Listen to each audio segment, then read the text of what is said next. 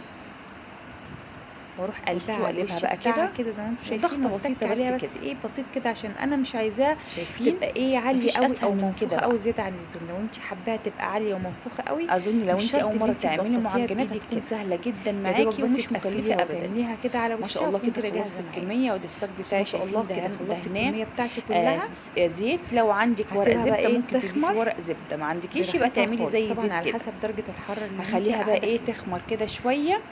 اكون بقى مجهزه بقى كده صفار بيضه بعد او ما بيضايه خمرت معايا جبت كده ايه مع بيضايه كامله، معلقتين كده وعليها من كده اللبن معلقتين من اللبن دوبتهم كويس وكيس كده في من قلب بعض زي ما الفانيليا. انتم شايفين.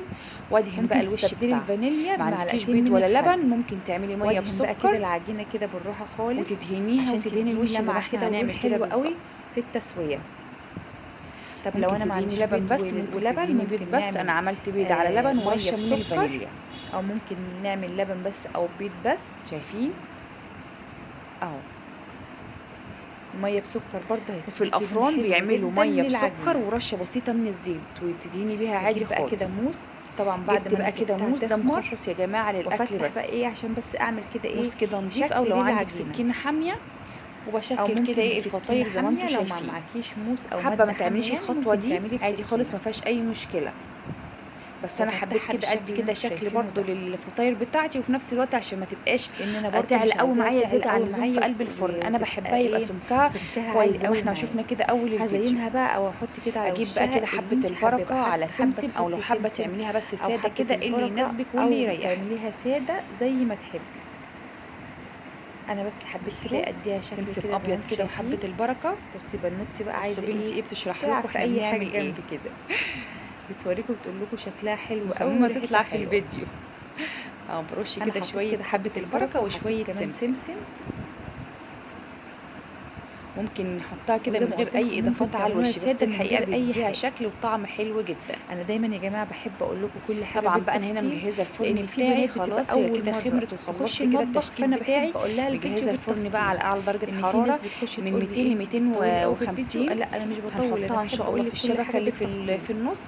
كده بقى هتاخد لون سخنت من كده فوق ومن تحت زي ما احنا الفرن، شايفين طبعا كده قبل ما ما شاء الله. يعني ادخلها دي على ما درجه احتاجتش ان حراره انا اولع 200 عليها الشوايه او ابدا. ما 220. شاء الله هي اخدت لون من لازم فوق يكون ومن تحت داخله على وطلعت الفرن، بالشكل على الفرن الجميل ده. يكون ساخن قبلها واول ما مسبقا طلعتها من ب10 الفرن دقايق. بخيتها كده بخها بالميه بسيطه ما شاء الله وغطيتها ما بكيس احتاجتش ان انا وعليها اولع عليها فوطه الشوايه، علشان حطيتها تطلع طريه في كده الشبكه وهشه اللي في معايا. النص. طلعت ما ما شاء شاء الله الله بالشكل بالشكل اللي اللي انتم احنا شايفينه شايفينه ده. ده. طب لو ما اخدتش شايفين معاكي جمالها لون اللهم ممكن بارك. تشغلي عليها هشه الشوايه لمده جدا دقيقه وطعمها عشان تحفه تاخد معاكي وريحتها الوش تجنن. الحلو ده واللون شايفين الحلو ده. الجمال يا بنات؟ شايفين ما شاء الله تبارك الله. يعني ممكن تعمليها سندوتشات كده حلوه جدا للاطفال في ولونها المدرسه، تحفه ممكن وهشه للفطار جدا ممكن وطريه. للعشاء. بصوا بجد الجبنه في اي من جوه، وقت بصوا هتقدري قلبها ما تاكليها شاء الله حلوه عامل جدا ازاي، واقتصاديه وسهله قطن وبسيطه. جدا وهش. بصوا ما شاء الله طريه والريحه وعسل بتاعتها ازاي. تحفه وروعه، وطعمها بجد بجد جميل طعمها جدا. تحفه تحفه هيناسب تحفه، ان شاء معاكي الله جدا في هتعجبكم اي جدا. وقت، يعني جربوها. تنفع ولو للفطار عجبكم الفيديو وللعشاء، بتاعنا تنفع النهارده ما كمان تنسونيش بقى في للمدارس. اللايك والاشتراك في ممكن زي ما القناه قلت لكم وتفعيل تحشيها الجرس. اي حشو، وقبل يعني ده مش كله شرط بقى دعوه جبنه بس، حلوه من قلبكم، لانشون بقى وما تنسوش بسطرمه الصلاه زي على ما الرسول عليه تحبي. افضل الصلاه والسلام.